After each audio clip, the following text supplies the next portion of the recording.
በስመ አብ ወወልድ ወመንፈስ ቅዱስ አሐዱ አምላክ አሜን።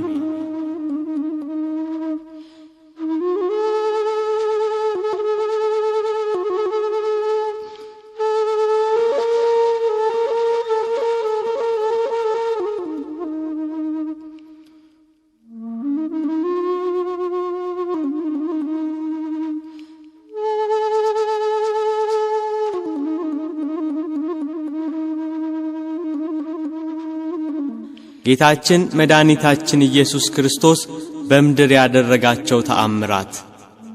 ተአምረ ኢየሱስ። አዳም በሲኦል ተጥሎ በእግረ ዲያብሎስ ይቀጠቀጣል። ሞት በአዳም እንደመጣ ሁሉ ሞት የገዛቸው አዳምና ልጆቹ በገሃነም እሳት ይጣላሉ። በሲኦል ያሉ ነፍሳት ወደ ሰማይ አሻግረው ተስፋ የተደረገላቸውን ቀናት ይናፍቃሉ።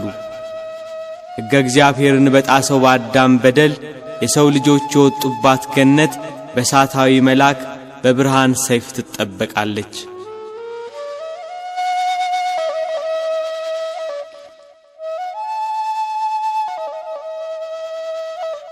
ብዙ ነቢያት እየተነሱ አለፉ፣ ግን አንዳቸውም አዳምና ልጆቹን ከሲኦል ባርነት ነፃ ሊያወጧቸው አልቻሉም። ከልጅ ልጅ ተወልጄ አድንሃለሁ የሚለው የተስፋ ቃል ሲቀርብ የአምላካችን የምህረት ዓይኖች ወደ ምድር ተመለከቱ።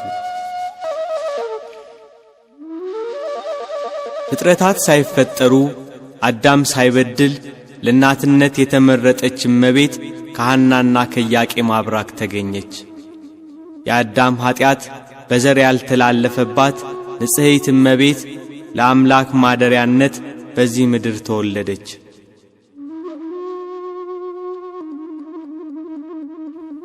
3 ዓመት በእናትና አባቷ ቤት 12 ዓመት በቤተ መቅደስ አደገች። መላእክት የዕለት ምግቧን እያመጡላት ከሰማይ ሰማያዊ ዝማሬ ከምድር የካህናቱን ምስጋና እያዳመጠች እናታችን ቅድስት ድንግል ማርያም አደገች።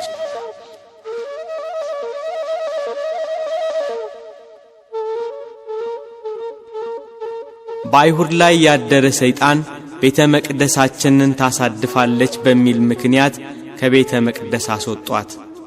በካህኑ ዘካርያስ ጸሎትና ልመና አረጋዊ ዮሴፍ እመቤታችንን እንዲጠብቃት ተመረጠ።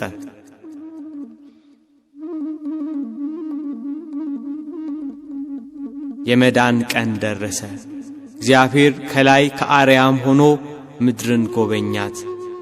የዘመኑ ፍጻሜ በደረሰ ጊዜ እግዚአብሔር ከሴት የተወለደውን ከሕግም በታች የተወለደውን ልጁን ላከ ብሎ ቅዱስ ጳውሎስ ለገላትያ ሰዎች እንደነገራቸው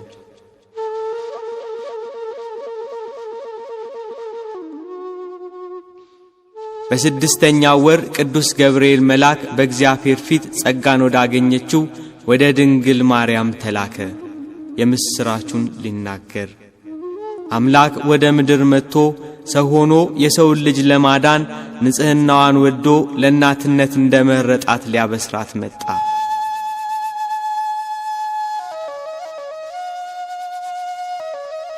ጸጋን የተመላሽ ሆይ ደስ ይበልሽ አላት። እነሆ ትጸንሻለሽ፣ ወንድ ልጅም ትወልጃለሽ፣ ስሙንም ኢየሱስ ትዪዋለሽ።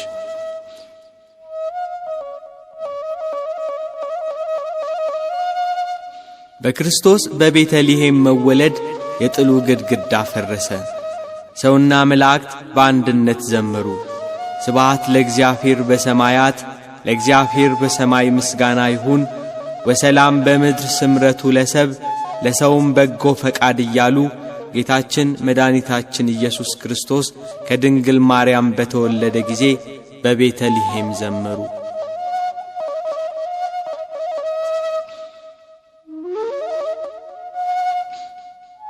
ሰማይ ዙፋኔ ናት፣ ምድርም የእግሬ መረገጫ ያለ አምላክ ለእናትነት በመረጣት ንጽሕት እመቤት አማካኝነት በጠባብ ደረት ባጭር ቁመት ተወሰነ።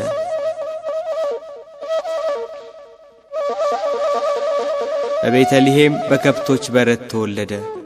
በጨርቅ ተጠቀለለ፣ በበረት ተጣለ፣ ከብት ጠባቆች አዩት፣ መላእክት አመሰገኑት፣ ሰብአ ሰገል ሰገዱለት።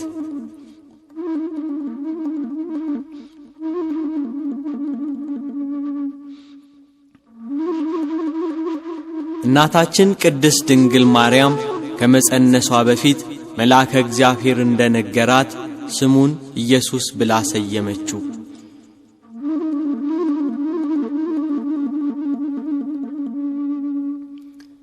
በጨለማ የሄደ ሕዝብ ታላቅ ብርሃንን አየ፣ በሞት ጥላ አገርም ለኖሩ ብርሃን ወጣላቸው።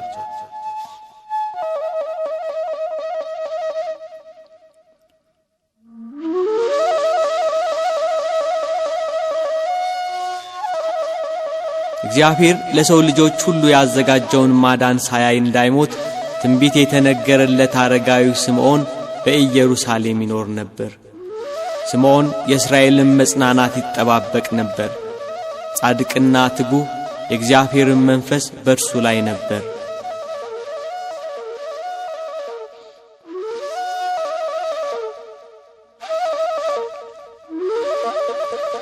ንጉሥ በጥሊሞስ 46ቱን መጻሕፍተ ብሉያት ከዕብራይስጥ ወደ ጽር ቋንቋ ሲያስተረጉም የኢሳይያስ የትንቢት መጽሐፍ ለስምዖን ደረሰው። ስምዖን የኢሳይያስን የትንቢት መጽሐፍ እየተረጎመ ሳለ እነሆ ድንግል ትጸንሳለች ከሚለው ምዕራፍ ደረሰ። እንዴት ድንግል በድንግልና ትወልዳለች ብዬ ተረጉመዋለሁ? ይህንን የአሕዛብ ንጉሥ የእስራኤልስ መንግሥት ይቀበሉኛል ብሎ ፈርቶ ሴት ትጸንሳለች ብሎ ተረጎመው።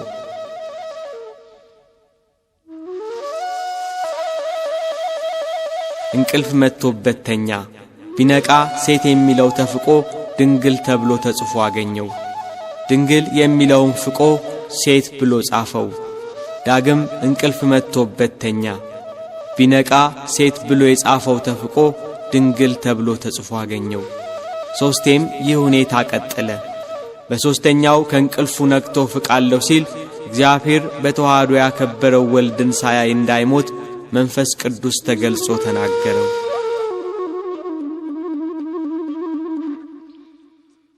የእግዚአብሔር የማዳን ቀን የአባቶቹ የነቢያት ተስፋን እየተጠባበቀ ስምዖን 500 ዓመት ኖረ።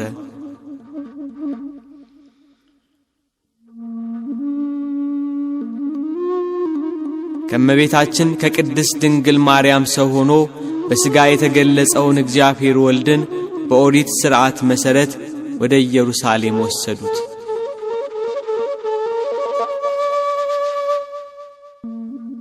በኢየሩሳሌም የጌታን ቀን የሚጠብቀው አረጋዊው ስምዖን ካልጋ ተጣብቆ ይኖር ነበር። መንፈስ ቅዱስ አጽንቶና አነሳስቶ ወደ ምኵራብ ወሰደው።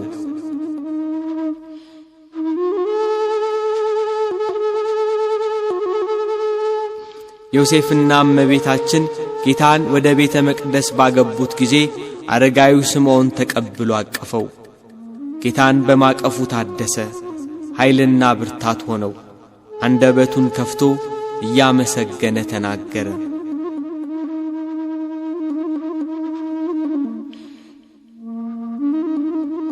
ጌታ ሆይ አሁን እንደ ቃልህ ባሪያህን በሰላም ታሰናብተዋለህ። ዓይኖቼ በሰው ሁሉ ፊት ያዘጋጀኸውን ማዳንህን አይተዋልና ይህም ለአሕዛብ ሁሉ የሚገልጥ ብርሃን ለሕዝብህ ለእስራኤልም ክብር ነው አለ። እናቱ ማርያምን ግን እንደ ጦር የሚከፍል ሐዘን በልብሽ ያድራል አላት። የልጇ የወዳጇ የመስቀል ሞት ለእናቱ ለድንግል ማርያም እንደ ጦር የምትሰማ ሐዘን ናትና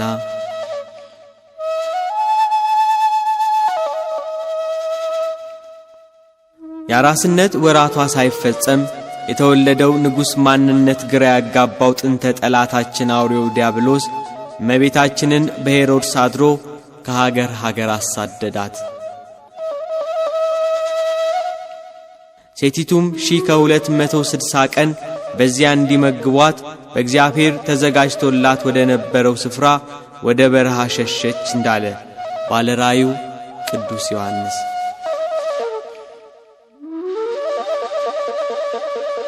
ከሄሮድስ ወታደሮች ሸሽታ ከሀገር ሀገር ተሰደደች።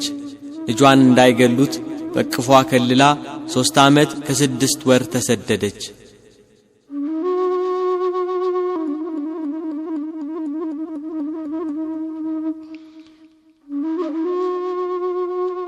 የሕፃኑን ነፍስ የፈለጉት ሞተዋልና ወደ ኢየሩሳሌም ተመለሱ ብሎ የእግዚአብሔር መልአክ እስኪነግራቸው በበረሃ በስደት ተሰቃዩ።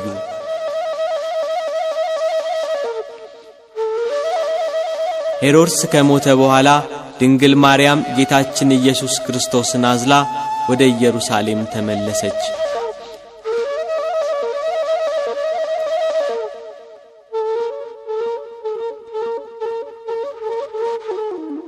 በይሁዳ አገር በሄሮድስ ፋንታ አርኬላዎስ መንገሱን በሰሙ ጊዜ ወደ ይሁዳ መሄድን ፈርተው ወደ ገሊላ ሀገር አቀኑ።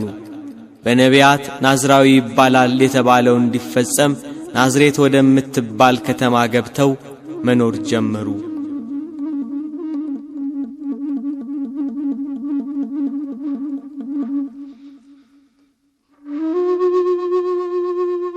ጌታችን ኢየሱስ ክርስቶስ በሥጋ ተገልጿልና ጥቂት በጥቂት አደገ። ሕፃናትን የሚያሳድግ ጌታ እንደ ሕፃናት አደገ። እንደ እግዚአብሔር እየሠራ እንደ ሰው ተመላለሰ። ከኀጢአት በቀር ፍጹም ሰው ሆነ።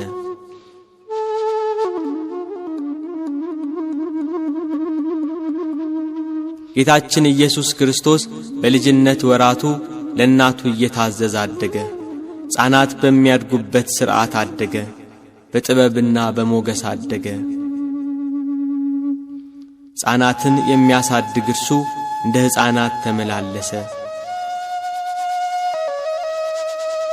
ጌታ በልጅነት ወራቱ እጅግ ብዙ ተአምራት ፈጽሟል። ኢየሱስ ያደረገው ብዙ ሌላ ነገር ደግሞ አለ።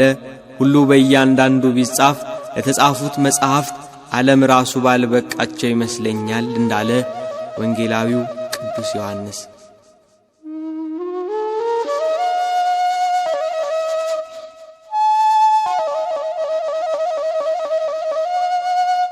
ጌታችን መድኃኒታችን ኢየሱስ ክርስቶስ የ5 ዓመት ልጅ በነበረ ጊዜ ከወንዝ ወርዶ ይጫወት ነበር።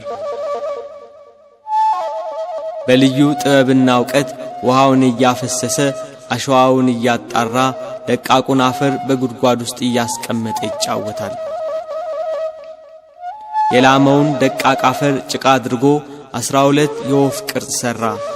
ይህን እያደረገ የሚጫወትበት ቀን ዕለተ ሰንበት ነበር። አብረው የሚጫወቱ ሕፃናት አብረውት ነበሩ። አንድ አይሁዳዊ ጌታ የሚሠራውን አይቶ ወደ ዮሴፍ ሄዶ ሕፃኑ ኢየሱስ በሰንበት መደረግ የማይገባውን ጭቃ እያቦካ 12 የወፍ ምስል ሠራ ብሎ ጌታን ከሰሰው።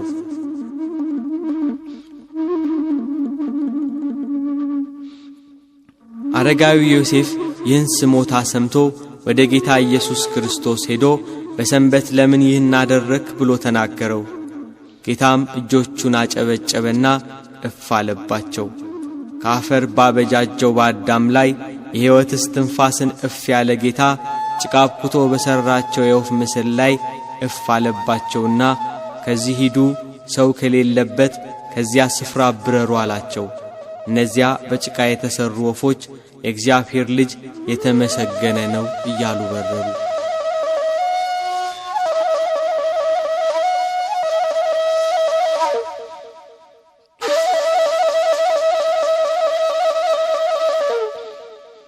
ከእርሱ ጋር የሚጫወቱ ሕፃናት እንደ እርሱ ጭቃ ለውሰው የወፍ ምስል ሠሩ።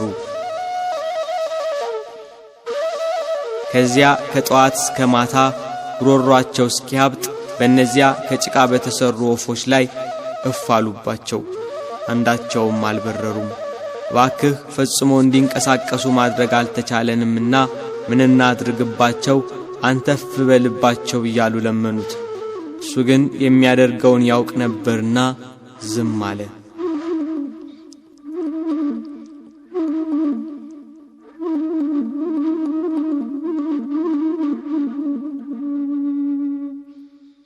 አንድ ሕፃን ግን ጭቃውን እፍ በማለቴ አዋፍ የሆኑ ዘንድ እባክህ ሥልጣን ስጠኝ እያለ አብዝቶ ለመነው። ሕፃኑ ኢየሱስም ሂድና የድንግል ማርያም ልጅ ተነስታችሁ ብረሩ ብሏቸዋል ብለህ እፍ በልባቸው አለው። እንደ ተባለው ብሎ እፍ አለባቸው። አዋፍ ሆነው በረሩ። ዳግም ግን ከጭቃ ለውሶ እፍ ቢልባቸው ሊበሩ አልቻሉም። ይህ ሕፃን ድጋሚ እንዳልበረሩለት ሲያውቅ ወደ ጌታ እያለቀሰ ተመለሰ። ነገር ግን እሱ ተሰውሮ ነበርና አላገኙትም። ለሕፃናቱ ወላጆች፣ ለአካባቢው ሰዎች ነገሩ አስደንጋጭና አስፈሪ ሆነባቸው።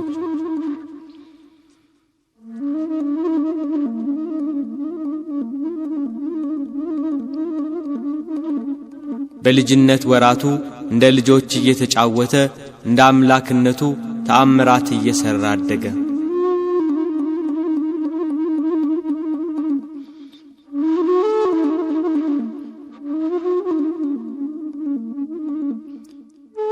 በሌላ ጊዜ ጌታችን ኢየሱስ ክርስቶስ በሕፃንነት ወራቱ ከሕፃናቱ ጋር ሲጫወት አንድ ሕፃን ሲሮጥ የጌታን ልብ መታው።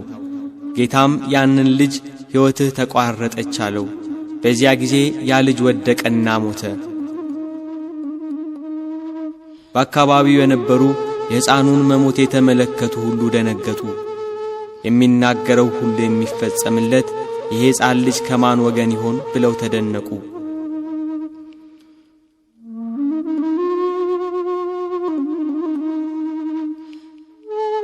የሞተው ልጅ ዘመዶች ስለ ልጃቸው አለቀሱ።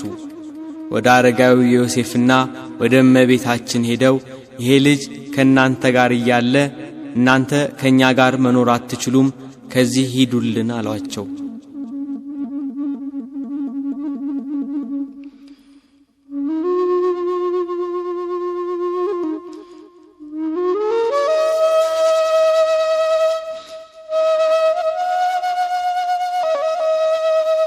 አንድ ጊዜ ጌታ በልጅነት ወራቱ እንደ ሕፃናት በሰገነት ሆኖ ከልጆች ጋር ይጫወታል። ሕፃናቱ ተሰባስበው እንዳሉ ከሕፃናቱ መሃል አንድ ሕፃን ከሰገነቱ ላይ ወደቀና ሞተ። የዚያ ሕፃን ልጅ ስም ዜኑ ይባላል። አብረውት የሚጫወቱ ሕፃናት የልጁን መውደቅ ሲመለከቱ ፈርተው ሸሹ። ጌታችን ኢየሱስ ክርስቶስ ግን በዚያ ሰገነት ላይ ብቻውን ቀረ።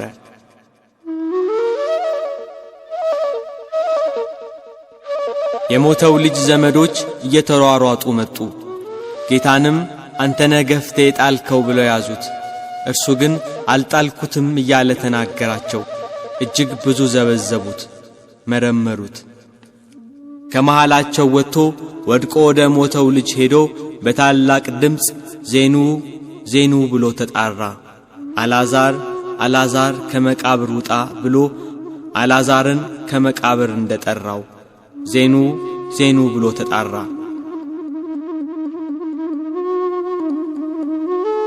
የዚያ ሕፃን ዓይኖች ተገለጡ። ጌታም ያን ሕፃን ጠየቀው። ዜኑ እኔ ነኝ ከገደል የጣልኩህ አለው። ያም ሕፃን አይደለም አንተ አልጣልከኝም ብሎ በዘመዶቹ ፊት መሰከረ። ሕዝቡ እርሱ ብቻውን ታላላቅ ተአምራት ያደረገ ከልዑላን ይልቅ ልዑል ነው እግዚአብሔር እያሉ አመሰገኑ።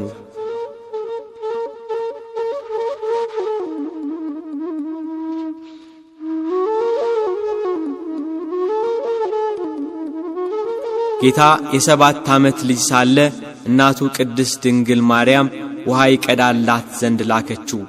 በጥበብና በሞገስ ለእናቱ እየታዘዘ አደገ እንዳለ መጽሐፍ። በመንገድ ላይ ውሃ የሚቀዳበት ገንቦ ተሰበረ። ልዑለ ባሕሪ ሁሉን የሚያደርግ ድንቅ አምላክ ነውና ውሃውን በለበሰው ልብስ ይዞ ወደ እናቱ ተመለሰ። እመቤታችን ቅድስት ድንግል ማርያም በነገሩ ፈጽማ ተደነቀች። የሚያደርገውን እየተመለከተች በልቧ ተጠብቀው ነበር እንዳለ ቅዱስ መጽሐፍ።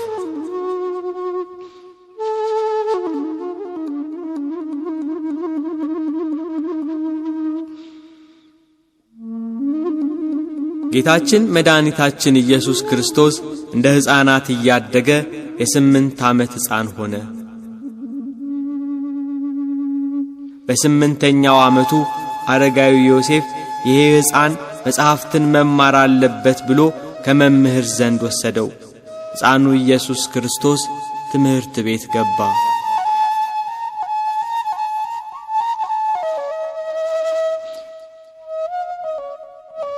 መምህሩ አልፋና ቤጣ በል ብሎ ጌታችንን አዘዘው። ጌታችን ኢየሱስ ክርስቶስ ግን እንደ ሕፃናቱ በል የተባለውን አልደገመም። አልፋ ማለት ትርጉሙ ምንድነው ንገረኝ ብሎ መምህሩን መልሶ ጠየቀው። መምህሩ ፍጹም አዋቂ መሆኑ ስለገባው ደነገጠና ማስተማሩን ተወ።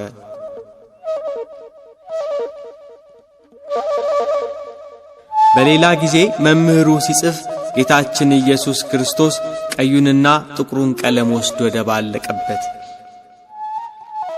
መምህሩ ይህን በተመለከተ ጊዜ ይሄ መበለት ልጅ ቀለሜን አበላሸብኝ ብሎ በጥፊ መታው። ጌታችን ግን ለምን ትመታኛለህ? ቀለሙን እንደነበረ መልሶአለሁ ብሎ ጥቁሩን ከቀይ ቀለም ለይቶ እነሆ ገንዘብህ ይኸው ውሰድ ብሎ ሰጠው። መምህሩ ሁኔታው አስደነገጠው፣ በነገሩ ተገረመ። በነፍስና በሥጋ በውስጥም በአፋ ድንግል ወደምትሆን ወደ ጌታችን እናት ወደ እመቤታችን ሄዶ ይሄ ልጅሽ ማን ነው? የሚሠራው ተአምርስ ምንድነው? ነቢዩ ኢሳይያስ ድንግል በድንግልና ትወልዳለች፣ ስሙን አማኑኤል ብላ ትጠራዋለች ብሎ ትንቢት የተነገረለት እሱ ነው እንዴ ብሎ ግራ ተጋብቶ መልሶ አስረከባት።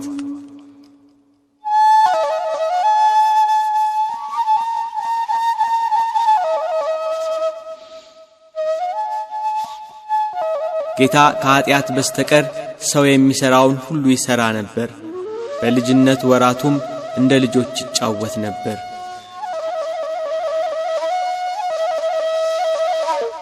አንድ ቀን ከጓደኞቹ ሕፃናት ጋር ሲጫወት በቤቱ መስኮት የፀሐይ ብርሃን ገባ።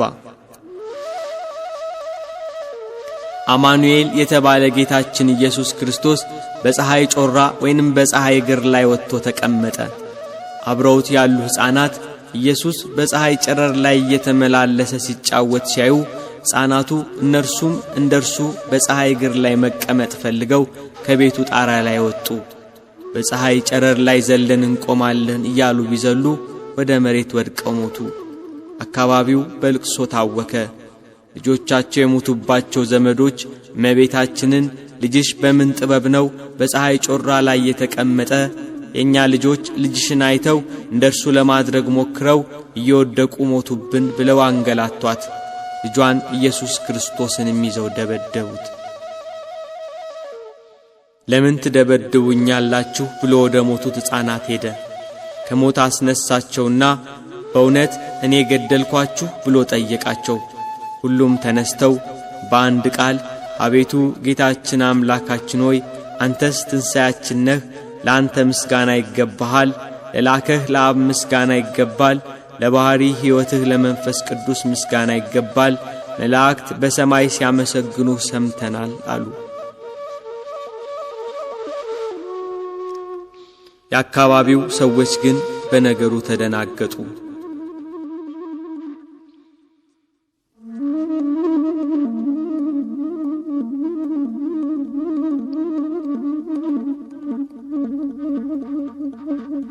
ጌታ የ12 ዓመት ልጅ ሲሆን እንደ ልማዳቸው የፋሲካን በዓል ሊያከብሩ አረጋዊው ዮሴፍና እናቱ ክብርት እመቤታችን ጌታን ይዘው ወደ ኢየሩሳሌም ወጡ።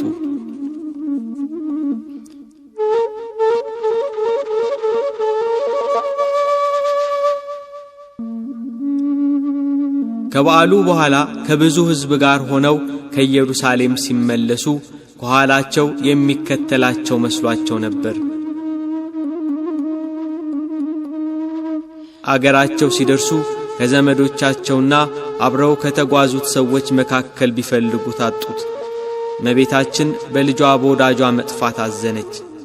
መሪር እምባን ካዘነችባቸው ሐዘናት አንዱ ይሄ ልጇ መጥፋት ነበር።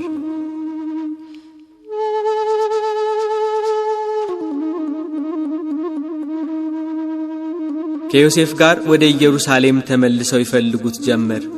እርሱ ግን በኢየሩሳሌም ከሊቃውንት ጋር በምኵራብ ውስጥ ተቀምጦ ከካህናቱ ጋር እየተከራከረ ከነቢያት መጻሕፍትና ከኦሪትም እየጠቀሰ የተሰወሩትን ምሳሌያት ሁሉ እያብራራ ያስረዳቸው፣ ሊቃውንቱንም ይጠይቃቸው ነበር። በምኵራቡ ሲያገኙት እናቱ ልጄ ሆይ ስለምን እንዲህ አደረግክ አለችው። ሕፃኑ ኢየሱስም ስለምን ፈለጋችሁኝ? በአባቴ ቤት እሆን ዘንድ እንዲገባኝ አላወቃችሁምን? አላቸው።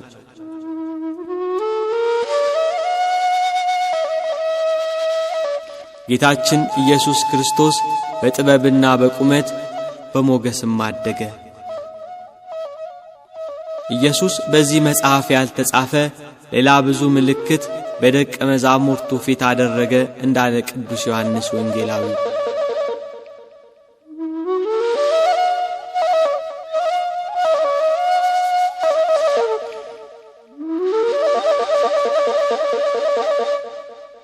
ሰላሳ ዓመት ሲሞላው በዮሐንስ እጅ ይጠመቅ ዘንድ ከገሊላ ወደ ዮርዳኖስ መጣ። መጥምቁ ዮሐንስ በዚያ ወራት መንግሥተ ሰማያት ቀርባለችና ንስሐ ግቡ እያለ በይሁዳ ምድረ በዳ ይሰብክ ነበር። ጌታችን ኢየሱስ ክርስቶስም በዮሐንስ እጅ ተጠመቀ። መንፈስ ቅዱስ በርግብ አምሳል ወርዶ በራሱ ላይ አረፈ። እግዚአብሔር አብ በደመና ሆኖ በእርሱ ደስ የሚለኝ የምወደው ልጄ ይህ ነው አለ።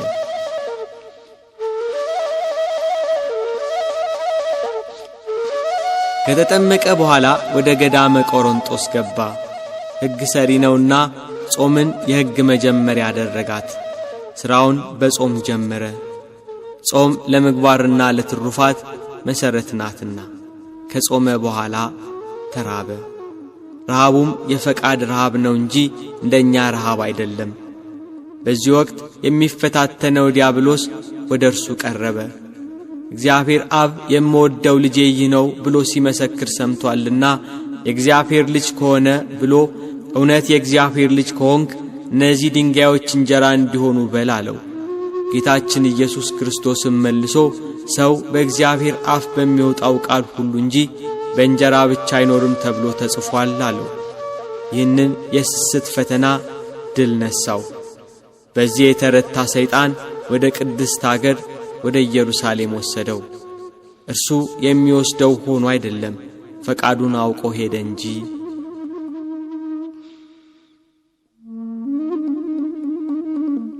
ከመቅደስ ጫፍ ላይ አቁሞ ነቢያት ስለ እርሱ የመሰከሩለትን የትንቢት መጽሐፍ እየጠቀሰ ፈተነው። መላእክቱን ስለ አንተ ያዝልሃል፣ እግርህም በድንጋይ ከቶ እንዳትሰናከል በእጃቸው ያነሱሃል ተብሎ ተጽፏልና እግዚአብሔር ልጅ ከሆንክ ራስህን ወርውር አለው። ጌታችን ኢየሱስ ክርስቶስም ጌታ አምላክህን አትፈታተነው ተብሎ ተጽፏል ብሎ ድል ነሳው። ይህን የትዕቢት ፈተና ድል ነሳው። ከዚህ በኋላ ወደ ረጅም ተራራ ወጣው። ነገሥታትን ድል በማልነሳበት በቤተ መቅደስ ቢሆን ድል ነሳኝ እንጂ ነገሥታትን ድል በምነሳበት በተራራ ቢሆን መቼ ድል ይነሳይ ነበር የሚለውን ፈቃዱን አውቆ ሄደለት። የዓለምን መንግሥታት ሁሉ ክብራቸውን አሳይቶ ደፋር ነውና ወድቀህ ብትሰግድልኝ ይህን ሁሉ ሰጠሃለሁ አለው። ሂድ አንተ ሰይጣን፣ ለጌታ ለአምላክህ ስገድ፣ እርሱን ብቻ አምልክ ተብሎ ተጽፏል ብሎ አባረረው። ይህንን የፍቅረ ነዋይ ፈተናም ድል ነሳው።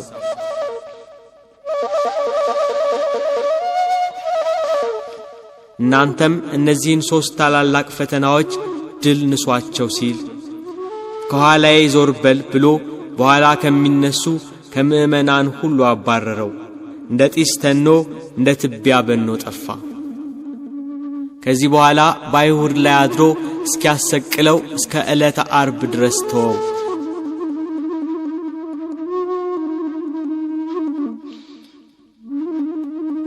ጌታችን ኢየሱስ ክርስቶስ ወደ ገሊላ ተመለሰ።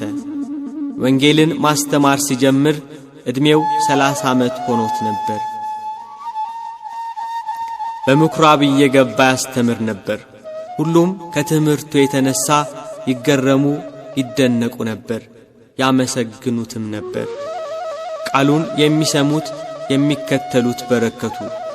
ከሮማውያን ቀኝ ግዛት ነፃ ያወጣናል ብለው የጠበቁ የእስራኤል ዘነፍስ መድኃኒትን የናፈቁ በደዌ ሥጋ በደዌ ነፍስ የተያዙ በበሽታ የሚማቅቁ ተስፋ ያጠራቸው የምስራቹን ለመስማት 5 ገበያ የሚሆን ሕዝብ ይከታተለዋል።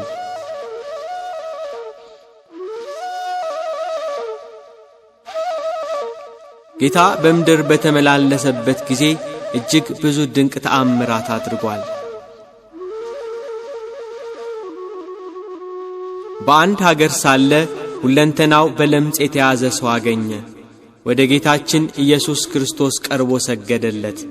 ግንባሩን መሬት አስነክቶ ማለደው። አቤቱ ከወደድክ እኔን ማዳን ይቻልሃል አለው። የሰው ልጆችን ማዳን የሚወድ ጌታ እወዳለሁ ንጻ አለው። ያን ጊዜውኑ ለምጹ ለቀቀው።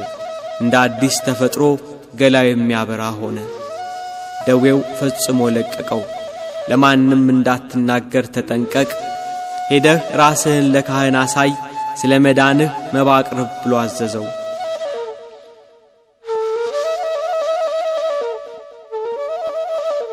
የሚከተሉት በረከቱ። ብዙ ሕዝብም ሊሰሙትና ከደዌያቸው ሊፈወሱ ይሰባሰቡ ነበር። በልዩ ልዩ ደዌ የተያዙ የታመሙ ሁሉ፣ አጋንንት ያደሩባቸው ሰዎች፣ በጨረቃ የሚነሳባቸው ሰዎች፣ ሽባዎችንም ወደ እርሱ አመጡ። እርሱ የሕይወት መድኃኒት ነውና ዳናቸው። ብዙ ሕዝብም ተከተለው።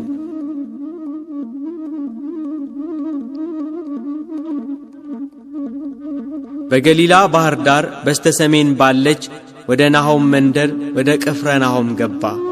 ጌታችን ኢየሱስ ክርስቶስ እየተዘዋወረ ሲሰብክ መኖሪያው ቅፍርናሆም ነበር። ወደ ቅፍርናሆም ሲገባ ልጁ የታመመበት የጌታን ተአምራት የሰማ አንድ የመቶ አለቃ ወደ ጌታ ኢየሱስ ክርስቶስ እየገሰገሰ መጣ። ጌታን ባገኘው ጊዜ ብላቴናዬ ሽባ ሆኗል፣ እጅግ እየተሰቃየ በቤቴ ተኝቷል፣ አድንልኝ ብሎ ለመነው። እሺ መጥቼ ፈውሰዋለሁ አለ ጌታ። መቶ አለቃው ግን ጌታ ሆይ በቤቴ ጣሪያ በታች ልትገባ አይገባም፣ ቃል ብቻ ተናገር፣ በቃልህ ልጄ ይፈወሳል አለው። እኔ የምገዛቸው ባሪያዎች አሉኝ፣ ሂድ ብለው ይሄዳል፣ ሌላውን ና ብለው ይመጣል፣ ይህንንም አድርግ ብለው ያደርጋል አለ። ጌታችን ኢየሱስ ክርስቶስ በሰውየው ላይ ባየው 3 ነገር ተደሰተ። ሃይማኖት፣ ጥበብና ትሕትና።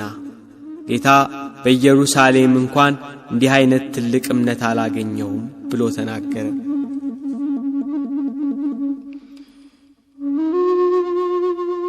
የሰውየው እምነት አስደስቶታልና ሂድ እንዳመንክ ይሁንልህ አለው።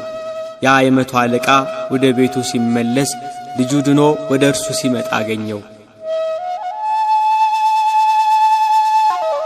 የዳነበትን ሰዓት ቢጠይቅ ጌታ ሂድ እንዳመንክ ይሁንልህ ብሎ የተናገረበት ሰዓት ነበር። እንደ እምነቱ ሆነለት።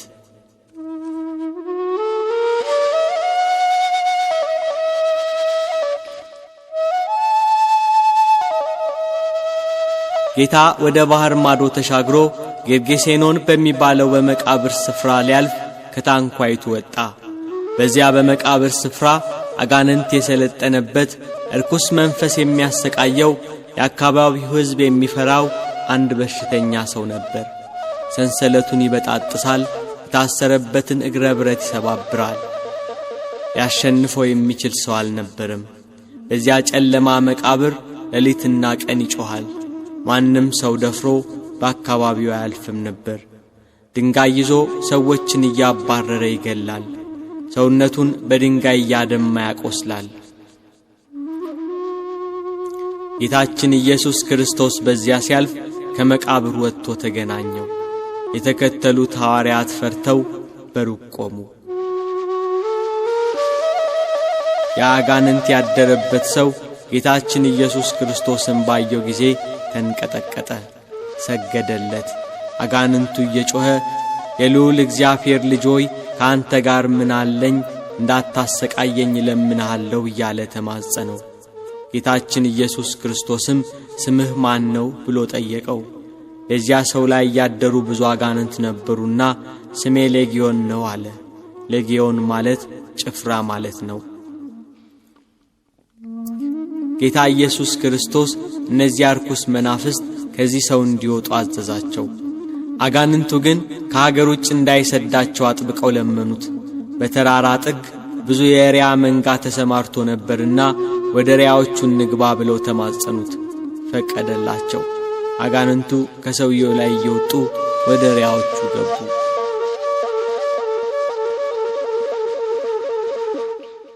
ያ ሰው ወደ ሰውነቱ ተመለሰ። አጋንንት አድረውበት ከሰው በታች አድርገውት በመቃብር ያኖሩት ነበር። ጌታችን ኢየሱስ ክርስቶስ አጋንንቱን አውጥቶለት ሕይወቱን ሰጠው። ጌታ ሆይ ካንተ ጋር ልኑር ብሎ ለመነው። ወደ ቤትህ ተመለስ፣ እግዚአብሔር እንዴት ያለ ታላቅ ነገር እንዳደረገልህ ንገር ብሎ አሰናበተው። ጌታችን ኢየሱስ ክርስቶስ ታላቅ ነገርን እንዳደረገለት በከተማው ሁሉ እየሰበከ ሄደ።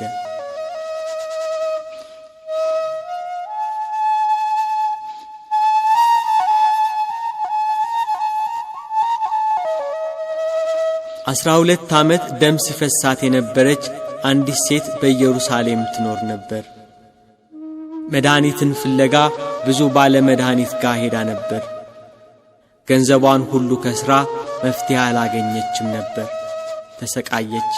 የአካባቢው ሰዎች ዓይንሽን ላፈር ብለው አራቋት።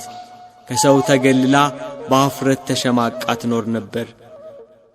ይህች ሴት ስለ ኢየሱስ ክርስቶስ ሰማች። አንድ ጊዜ ጌታችን ኢየሱስ ክርስቶስ በሚከተሉት ሕዝቦች ተከቦ ወንጌልን እያስተማረ ሲያልፍ ቀርቤ የልብሱን ጫፍ ብነካ ድናለሁ ብላ አሰበች። በሕዝብ መሃል ተጋፍታ ገብታ የልብሱን ጫፍ ዳሰሰች። ወዲያው የደም ምንጯ ደረቀ። ከስቃዩም እንደዳነች በሰውነቷ አወቀች። ጌታ ወደ ሕዝቡ ዞሮ ልብሴን የዳሰሰ ማን ነው አለ። ደቀ መዛሙርቱ ተገረሙ። ይሄ ሁሉ ሕዝብ እየተጋፋው እንዴት ልብሴን ማነካ ይላል ብለው አሰቡ። ጌታ ያችን የ12 ዓመት ደም የፈሰሳት ሴት ተመለከታት። በርኅራኄው በምሕረቱ ዓይኖቹ ፈለጋት። እግሩ ስር መታ ተንበረከከች። እውነቱን ሁሉ ነገረችው። ልጄ ሆይ እምነትሽ አድኖሻል፣ በሰላም ሂጂ፣ ከስቃይሽም ተፈውሰሻል አላት።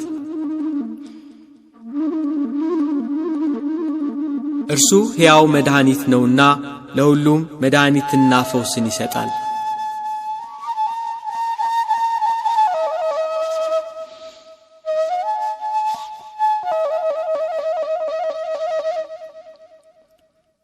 ኢያኢሮስ የተባለ የምኵራብ አለቃ የ12 ዓመት ልጁ ሞተችበት።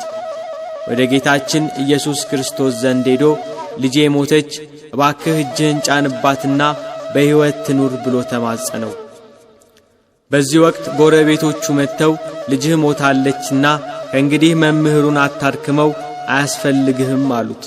እርሱ ግን አልተቀበላቸውም። እንዴት ልጄ ትሞታለች እያለ በኢየሱስ ክርስቶስ ፊት አለቀሰ። ጌታችን ኢየሱስ ክርስቶስ ግን እመን ብቻ እንጂ አትፍራ አለው። ጴጥሮስን ያዕቆብንና የያዕቆብን ወንድም ዮሐንስን ብቻ አስከትሎ ወደ ምኵራብ አለቃው ቤት ሄደ። በምኵራብ አለቃው ቤት በልጅቷ መሞት ጎረቤትና ዘመዶቿ ያለቅሳሉ። ኢየሱስ ክርስቶስ ወደ ሞተችው ልጅ ቀርቦ እጇን ይዞ ጣቢታ ተነሽ አላት። ያቺ የሞተች ሕፃን ተነሳች። የምትበላውን ስጧት ብሎ አዘዘ። ይህንንም ነገር ማንም እንዳያውቅ አጥብቆ ተናገራቸው። የሞቱትን አስነሳ፣ የታመሙትን ፈወሰ፣ ለተራቡት የሕይወት እንጀራን መገባቸው።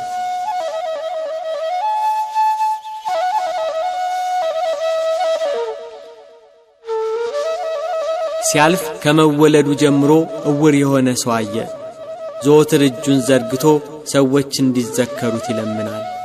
ደቀ መዛሙርቱ ይህንን አይነ ስውር አይተው ይህ ሰው እውር ሆኖ እንዲወለድ ኀጢአት የሠራ ማን ነው? እርሱ ወይስ ወላጆቹ? ብለው ኢየሱስ ክርስቶስን ጠየቁት። እርሱ ኀጢአተኛ ነው ወይንም እናት አባቱ በድለዋል ብለው ያስቡ ነበርና። ጌታችን ኢየሱስ ክርስቶስ ግን እርሱ ወይንም ወላጆቹ ኀጢአት አልሰሩም፣ የእግዚአብሔር ሥራ በእርሱ እንዲገለጥ እንጂ ብሎ ወደ መሬት እንትፍ አለ። በምራቁ ጭቃ አድርጎ በጭቃው የዕውሩን ዓይኖች ቀባና ሂድና በሰሊሆም መጠመቂያ ታጠባለው። እየተመራ ሄደ፣ እያየም ተመለሰ።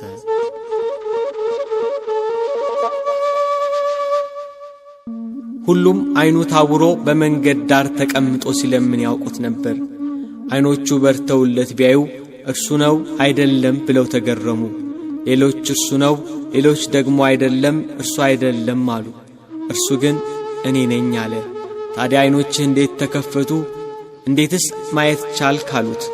ኢየሱስ የሚባለው ሰው ጭቃ አድርጎ ዓይኖቼን ቀባና ዳነኝ፣ ብርሃኔን መለሰልኝ አላቸው። ያ ሰው ወዴት ነው አሉት። አላውቀውም አላቸው።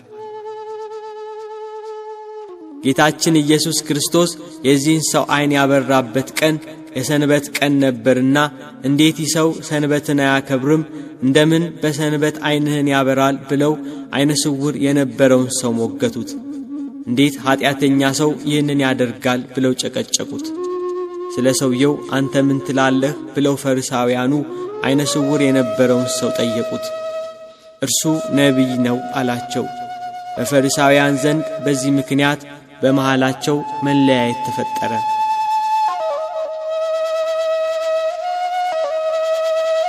እውር የነበረውን ሰው ወላጆች ጠሩና ይሄ እውር ሆኖ የተወለደው ልጃችሁ ነው? ብለው ጠየቋቸው። አዎን አሉ እናትና አባቱ። ይሄ ልጃችን ነው፣ እውር ሆኖ እንደተወለደ እናውቃለን አሉ። ዓይኖቹን ማን እንደከፈተ ግን እኛ እናውቅም፣ እርሱ ሙሉ ሰው ነውና ራሱን ጠይቁት አሉ። ፈሪሳውያኑን ፈርተዋልና። ፈሪሳውያኑ ያንን ዓይነ ስውር የነበረ ሰው መልሰው ጠርተው እግዚአብሔርን አክብር፣ ይሄ ኢየሱስ የተባለው ሰው ኀጢአተኛ መሆኑን እኛ እናውቃለን አሉ። ፈሪሳውያኑ በሰንበት ዓይነ ስውር ለነበረ ሰው የዓይኑን ብርሃን ስለመለሰለት። ዓይነ ስውሩ ግን መልሶ ኀጢአተኛ መሆኑን አላውቅም፣ ዓይነ ስውር እንደነበርኩ አሁን ግን ለዓይኔ ብርሃን ሰጥቶ ማየት እንደምችል አውቃለሁ አላቸው። እኛ ግን ከወዴት እንደሆነ አናውቅም፣ እኛ የሙሴ ደቀ መዛሙርት ነን አሉ። እርሱ የሙሴ ጌታ እንደሆነ አልገባቸውም።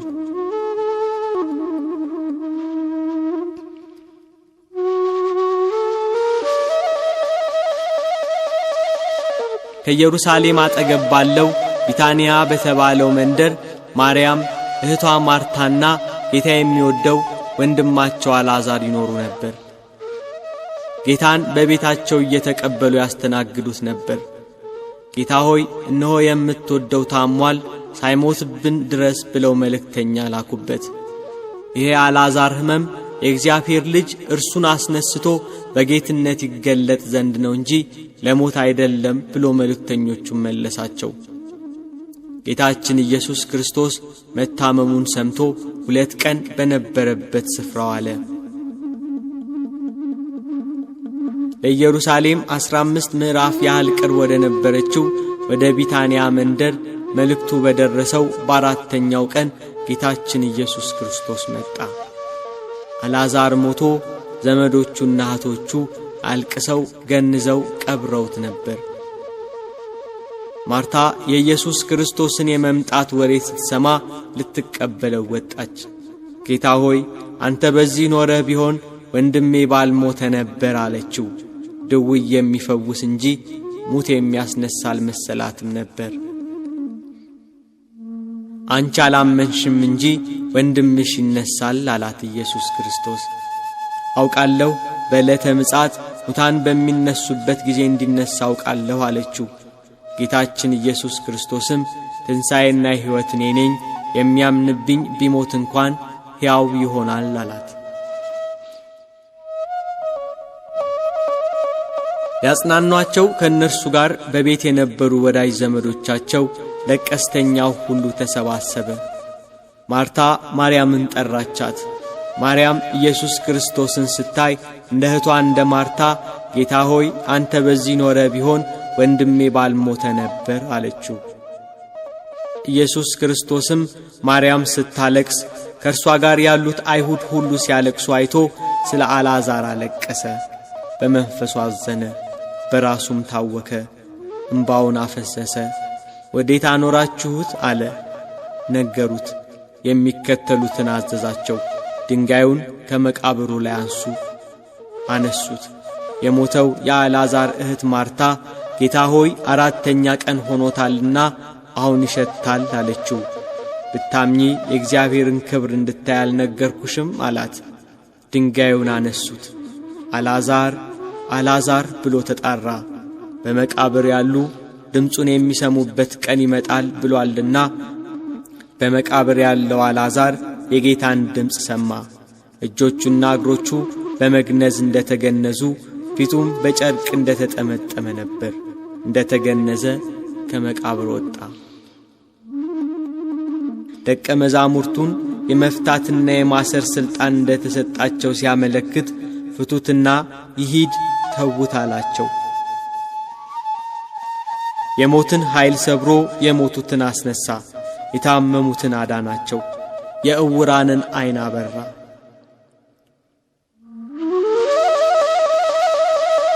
ይህን ሁሉ ያደረገ ጌታን ራሱን የእግዚአብሔር ልጅ አድርጓል። በሰንበት የታመሙትን አድኗል። ቤተ መቅደሳችንን አፍርሱት፣ በሦስተኛው ቀን እሠራዋለሁ ብሏል ብለው ከሰሱት። ኀጢአት ያልሠራ ባንደበቱ ሐሰት ያልተናገረ እርሱን ከሰሱት። ሰው በሆነበት ወራት በፈቃዱ ተራበ። ከሃሊ እንደመሆኑ የተራቡ ብዙ ሕዝብን በጥቂት እንጀራ አጠገባቸው። ነገር ግን አይሁድ ከሰሱት። እንደ ተገዢ ራሱን መቱት። የሁሉ ገዢ እንደመሆኑ ከኀጢአት ቀንበር ነፃ አደረገን። ነገር ግን አይሁድ በሸንጓ ቁመው ከሰሱት። መከራን ተቀበለ። ኀጢአትን ይቅር የሚል እርሱን ኀጥእ አሉት። በመኳንንት ላይ የሚፈርደውን ፈረዱበት። ኀጢአትን ያጠፋ ዘንድ ስለ ሁላችንም ኀጢአት ተላልፎ ተሰጠ።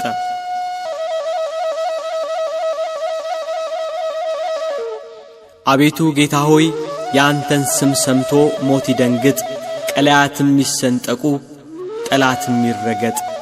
ጌታ ሆይ ሳትደክም ሁሉን ትሸከማለህ፣ ሳታጎድል ለሁሉ ትመግባለህ፣ ዝም ሳትል ለሁሉ ታስባለህ። ነገር ግን አይሁድ ይህንን ሰው ሞት ይገባዋል ብለው ፈረዱብህ። ሳትተኛ ሁሉን የምትጠብቅ፣ ሳትዘነጋ ሁሉን የምታስብ ሆይ አይሁድ በመስቀል ትሞት ዘንድ ፈረዱብህ። የጥበብ ነገር፣ የምክር ቃል፣ የረድኤት መዝገብ፣ የደስታ መኖሪያ ሆይ ስለ ሰው ልጆች ስትል ራስህን ቤዛ አደረግ። ቤተ ክርስቲያኑን በደሙ ነፃ ያወጣት ዘንድ ሕዝቡንም በመስቀሉ ያጸናቸው፣ መሠዊያውንም ይሠራ ዘንድ። ለሰቀሉት አደባባይ ነው። በደሙ የተጻፈ፣ በመስቀሉ የታተመ፣ በሞቱ የከበረ። አቤቱ አምላካችን ኢየሱስ ክርስቶስ ሆይ ቤተ ክርስቲያንህ ተማልዳሃለች፣ ትሰግድልህማለች፣ ሙሽራህም ታከብረሃለች፣ ሕዝብህም ይገዙልሃል፣ ራስህን ሰጥታቸዋልና።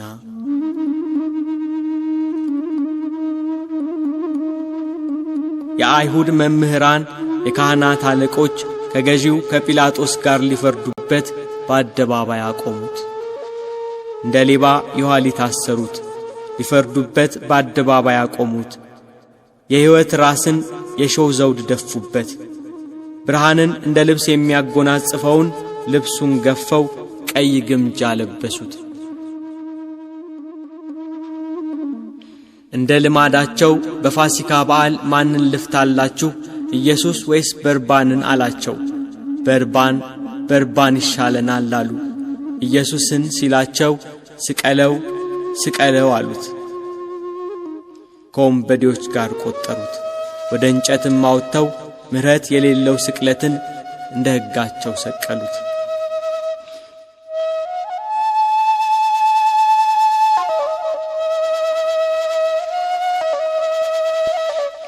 አዳምን የፈጠሩ እጆች በመስቀል ቀኖት ተቸነከሩ። በገነት የተመላለሱ እግሮች በመስቀል ቀኖት ተቸነከሩ። በአዳም ፊት የሕይወት መንፈስን እፍ ያለ አፍ ከሐሞት ጋር የተቀላቀለ መጣጣና ከርቤን ጠጣ። ጎኑን በጦር ወጉት፣ ራሱን ዘንበል አደረገ። ተፈጸመ አለ። ነፍሱን ተወ። ፀሐይ ጨለመች፣ ጨረቃ ደም ሆነች። ከዋክብት ረገፉ፣ ምድር ተናወጠች።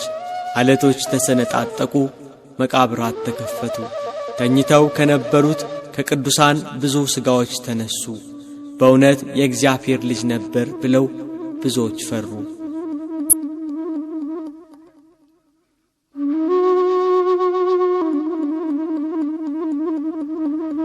ከእንጨት አውርደው በመቃብር አኖሩት።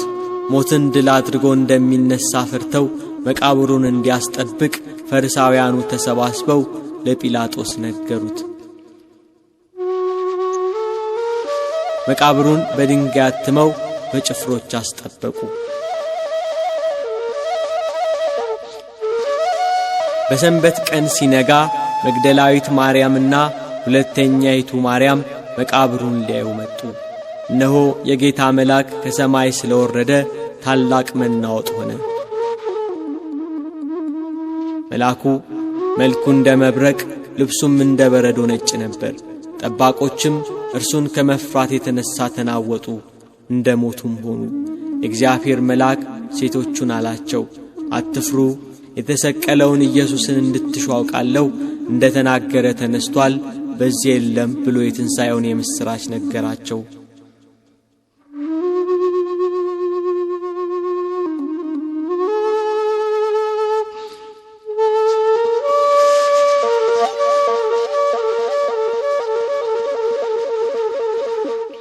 ሐዋርያት በዝግ ቤት ተሰባስበው ስለ እርሱ ከሞት መነሳት ሲያወሩ ድንገት በመካከላቸው ቆመ። ሰላም ለእናንተ ይሁን አላቸው። እኔ ራሴ እንደሆንኩ እጆቼና እግሮቼን እዩ ብሎ እጆቹና እግሮቹን አሳያቸው። ከሙታን ተለይቶ ተነስቷል።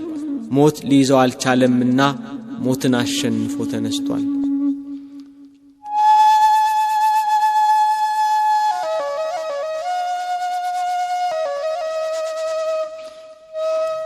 ከትንሣኤው በኋላ 40 ቀን አብሮአቸው እያስተማራቸው ቆየ። በ40ኛው ቀን በሙሴ ሕግና በነቢያት በመዝሙራት ስለ እርሱ የተጻፈውን መፈጸሙን ነገራቸው። መጻሕፍትን ያስተውሉ ዘንድ አእምሮአቸውን ከፈተላቸው።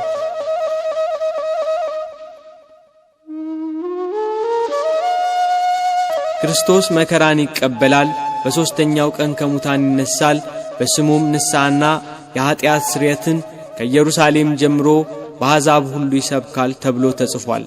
እናንተም ለዚህ ምስክር ናችሁ። እነሆ አባቴ የሰጠውን ተስፋ እኔ ልክላችኋለሁ። እናንተ ግን ከላይ ኃይል እስክትቀበሉ ድረስ በኢየሩሳሌም ከተማ ቆዩ አላቸው። እስከ ቢታንያ ያወጣቸው፣ እጆቹንም አንስቶ ባረካቸው፣ ወደ ሰማይ አረገ።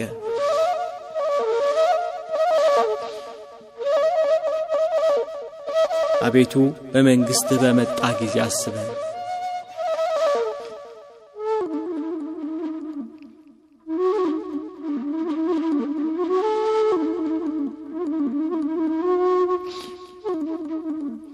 ምስጋና ይሁን ለአብ ለወልድ ለመንፈስ ቅዱስ ዛሬም ዘወትርም ለዘለዓለሙ አሜን።